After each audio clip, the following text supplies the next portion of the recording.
অনেকদিন থেকেই ভাবছিলাম যে কয়েকটা ডান্স ভিডিও করব, কিন্তু কে আমাকে ডান্স শিখিয়ে দেবে? তারপর আবার কি, আমাদের গ্রামের ছেলে আছে না, ভিক্টর, হি ইজ ভেরি খুব ভালো ডান্সার।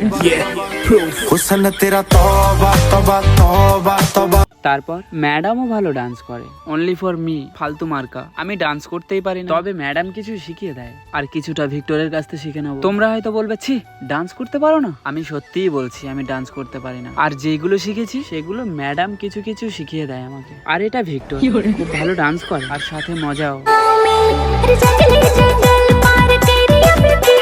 আর শুধু ডান্স শেখায় না, সাথে কেয়ারও করে, আর ভালো তো টোটালি বাসে না। ও যদি নিজে মনে করে যে একদিন পাস্তা বানিয়ে এনেছে বলে ভীষণ ভালোবাসে, তো গাইস এটা কিন্তু না। ও একটু একটু করে রং বদলাচ্ছে, আর যা কিছু দেখছো ওইগুলো সব নাটক।